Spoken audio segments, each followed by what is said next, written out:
batandatu ahubwo ndabona ari barindwi banganyije amanota uko tubasoma nuko bakurikiranye ariko amanota barayanganyije bose ubwo naba kabiri. Ngira ngo abantu mukurikiye iyi video nkuko musanzwe mubizi n'ubundi ku itariki 20 z'ukwezi kwa munani nibwo yaba abanyeshuri biga mu mashuri yisumbuye cyase mu abiga mu mashuri abanza ngira ngo nibwo babasha kuba bamenya amanota y'ibizami bakoze.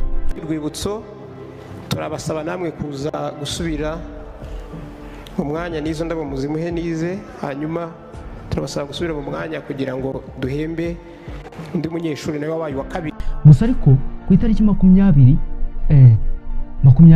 n'itariki 21 mu Rwanda hagiye habera udushya tugiye dutandukanye. Wenda nubwo hagenda haba ibintu byinshi ariko hari ibyinshi mutagenda cyase hariho ibintu byinshi babyihishe cyase mutagenda mubona. Uyu munsi tugiye kureba top 10 y'ibigo n'abanyeshuri cyane cyane nyine 10 bagaragaye mu Rwanda cyase bagize amanota menshi cyane. Gusa ariko mbere yuko dukomeza ndajya ngo nkwibutsa aka kantu.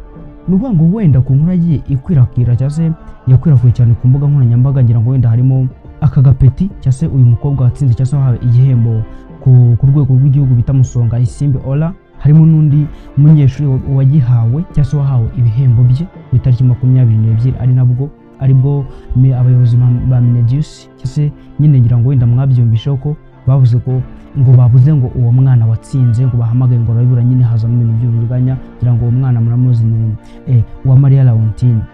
Wenda nubwo rimwe na rimwe tugenda tubona ibintu byinshi bigiye bitandukanye bitewe nuko byagiye biterwaho commentaire cyane cyase ko byagiye bibamo, ariko uyu munsi ngiye kubabwira abandi banyeshuri bagize amanota menshi, babwire n'ibindi bigo byabaye nyine bisa nkaho byagize abanyeshuri batsinze mu Rwanda. Gusa ariko nanone icy'ingenzi turaza guhera ku mwanya 10 kugira ngo tugende tumanuka. Urumva gusa urasabwa gukurikira video paka irangiye kugira ngo utagira n'akantu nakamwe kaza kugucika cyase niba wifuzaga kumenya uru rutonde nawe ubashe kugira icyo wamenya. Kwibutsa niba uri mushyashya wibuke kwiyandikisha aho hasi kuri subscribers, fungura inzogera, wandike na comment utubwira nawe uko bimeze cyase uko ubitekereza. Ese nawe ubundi ugiye ngo naye mashuri afite abanyeshuri batsinze cyane kurusha abandi mu Rwanda muri uyu mwaka 2026 turimo? Mu minsi ishize ababyeyi n'abanyeshuri benshi bari bafite amatsiko yo kumenya amazina y'abakoze neza mu bizamini bya leta bya 2025 na 2026. Hari abanyeshuri bageze kuri 99 ubwo ndavuga amanota ku ijana, hari n'abagerageje bagera kuri 98. Kandi nyuma y'ayo manota hari n'amashuri yagiye abafasha kugera kuri ayo manota yabafashe no kubona ibihembo. Gusa ariko mwitondera ahantu hari ikintu kimwe tugomba kubanza gusobanukirwa. Iyi ntabwo ari official ranking ya NESA y'amashuri 10 ya mbere, ahubwo ni urutonde rw'amashuri yagaragaje abanyeshuri bari batsinze cyane muri result zatangajwe. Kandi ku mwanya wa mbere hari ishuri ririho cyase rishobora gutangaza benshi. Reka dutangirire kuri nomero ya 10. Ku mwanya wa 10 dushyiramo Ecole Les Signaux. Ni ishuri ryagaragaje umunyeshuri wari mu batsinze cyane mu bizamini bya peri. Mu banyeshuri bari ku isonga muri peri, abanyeshuri bo muri iri shuri bari bafite amanota ari ku rwego rwo hejuru cyane. Ibi bitwereka ko nubwo rimwe na rimwe abantu bibanda ku mashuri manini azwi cyane, hari n'ibigo bitandukanye bishobora cyase bishobora gutanga abanyeshuri bakaza imbere mu gihugu. Kandi niyo mpamvu iyi liste idakwiriye kurebwa nk'amazina gusa, inyuma ya buri zina hari umunyeshuri wakoze cyane. Ku mwanya wa 9 hari Apocope. Iri ni ishuri naryo ryagaragaye mu banyeshuri bakoze neza cyane muri peri. Muri result zatangajwe abanyeshuri bari mu ba mbere bagaragaje amanota ari hafi cyane y'ijana. Ubwo urumva bawurwagaho make kugira ngo buzuze 100%. Ibi biratanga isomo rikomeye. Mu bizamini bya leta amanota make ashobora gutandukana cyangwa ashobora gutandukanya umwanya umwe n'undi. Iyo ufite 99% uba uri mu rwego rwo hejuru cyane. Ariko uyu mwaka rero n'abanyeshuri bagiye bagera hafi 100%. Ku mwanya munani turasanga Kigali Harvest School. Iri ni ishuri ryagaragaje umunyeshuri wari mu batsinze neza cyane muri peri. Iyo urebye amanota y'abanyeshuri bari ku isonga ubona ko competition yari ikomeye cyane. Kandi ikintu gishimishije nuko amashuri atandukanye ayo mu mujyi n'andi yo hanze ya Kigali yagaragaje ko ashobora kugira abanyeshuri bari ku rwego rwo hejuru. Ku mwanya wa karindwi turasanga ikigo bita Wisdom Center. Iri shuri naryo ryigaragaje mu mashuri afite umunyeshuri uri mu batsinze cyane muri peri. Ariko ubu reka tugere ku gice cy'ingenzi. Hari itandukaniro rinini hagati yo kuvuga ngo ishuri ryatsinze cyane no kuvuga ngo ishuri rifite umunyeshuri watsinze cyane. Iyi video irareba cyane icya kabiri. Niyo mpamvu tugomba kwitondera uko tuvuga aya mazina. Reka tugere ku mwanya wa gatandatu O-level. Ku mwanya wa gatandatu turahasanga Ecole des Sciences Byimana, ishuri ryo mu karere ka Ruhango. Iki kigo cyagaragaje abanyeshuri babiri bari mu batsinze cyane. Umwe yagize amanota 98.3%, undi nawe agira amanota 98.3%. Tekereza ibyo bintu, abanyeshuri babiri bo mu ishuri rimwe bageze ku rwego rumwe ruri hejuru cyane. Ibi ni kimwe mu bintu byatumye Byimana igaragara cyane muri results z'uyu mwaka. Ku mwanya wa gatanu turahita tuhasanga Ecole Saint Andre. Umwe mu banyeshuri baryo cyase biri shuri, Uwitonze Kefa Milton, yaje mu banyeshuri batsinze cyane muri O-level afite amanota 80, afite amanota 98.4%. Ibi byatumye iri shuri ryongera kugaragara mu nkuru z'ibizamini by'uyu mwaka, kandi ubu turi hafi kugera ku mashuri abiri ya mbere ya O-level. Ku mwanya wa kane turahasanga ikigo cyitwa Saint Ignatius. Umunyeshuri waryo cyase w'iri shuri, Ganza Joli, yagize amanota 98.3% muri level cyase muri O-level.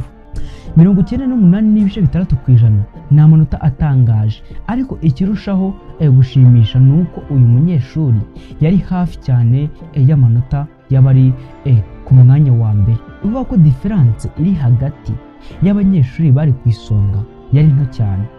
Noneho tugeze mu myanya itatu ya mbere. Noneho mureke tugere ku myanya itatu ya mbere. Ku mwanya wa gatatu tuhasanga cyase dushyiramo Fao Girls School. Umunyeshuri wayo Musonga Isimbi ora yatsinze ku manota 98.7%. Icyo twibandaho hano nuko atari amanota asanzwe, ahubwo ni amanota yamushize ku mwanya wa mbere ku rwego rw'igihugu, anganya n'undi munyeshuri, kandi uwo wundi munyeshuri niwe tugiye kuvugaho ubu. Ku mwanya wa kabiri hari ICF Nyamasheke. Duhita twinjiramo indani ngira ngo icyo kiganiro twagikozeho kuri uyu mukobwa warimo uriganwa cyase wazanye uburiganwa ngo ntabwo yigeze ngagaragara, nta nubwo ngo bahamage ngo ramura, kandi ibyo bintu byari bisa nka ari uburiganya. Ngira ngo icyo kiganiro twakibakoreye. Uwamariya Leontine yatsinze ku manota 98.7%, amanota amushyira ku mwanya wa mbere muri O-level, anganya na Musonga Isimbi Ola. Uwamariya yaje no kuvugwa cyane nyuma y'uko atagaragaye ku muhango wo gutanga ibihembo wari wabereye i Kigali. Minedius yaje gusobanura ko yagerageje guhamagara nimero z'ababyeyi be, ariko telefoni ntizitabwa cyase ntizitabwe. Nyuma Uwamariya yaje guhabwa ibihembo bye. Iyi nkuru yatumye izina rya ICF Nyamasheke rirushaho kumenyekana cyane mu minsi ishize. None tugeze kuri nomero ya mbere y'uyu munsi, Ecole Internationale La Racine. Umunyeshuri waryo cyase w'iri shuri niwe waje ku mwanya wa mbere muri pere afite amanota 99.3%. Bivuze ngo haburwagaho ibice 4 kuyayuze 100. Tekereza gato kuri ayo manota 99.3%. ni ukuvuga ko yari hafi cyane yo kubona amanota yuzuye 100%. Niyo mpamvu La Racine iri ku mwanya cyangwa se mu mashuri ku mwanya wa mbere twahisemo gushyira ku rutonde rw'amashuri yagaragaje abanyeshuri batsinze cyane muri uyu mwaka. Iyo turebye aya mashuri yose hari ikintu kimwe gihita kigaragara. Competition yarakomeye cyane. Ku ruhande rwa pere twabonye amanota agera kuri 99.3%.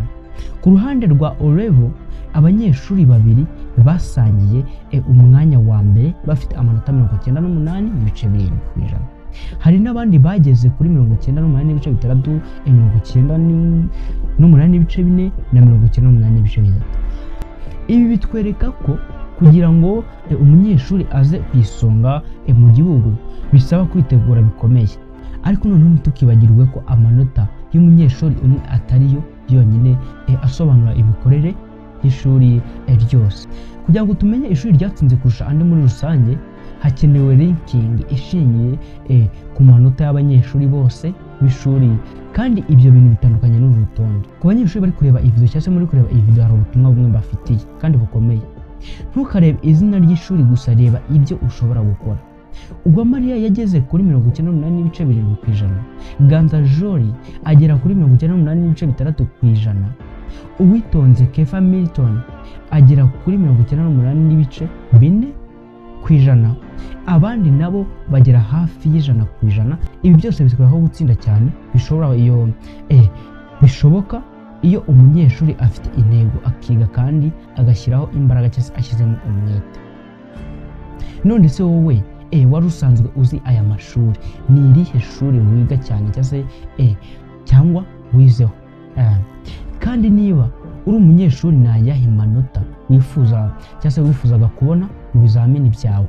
Andika igitekerezo cyawe aho hasi muri commentaire. Niba ukunda inkuru z'uburezi, amashuri abanyeshuri batsinze cyane, n'ibindi bintu bishimisha abanyarwanda, kanda subscribe kuri channel yawe. Video itaha tuzareba indi nkuru itangaje yo mu Rwanda. Murakoze kureba, kandi tuzongere guhura muri video itaha. Thank you so much.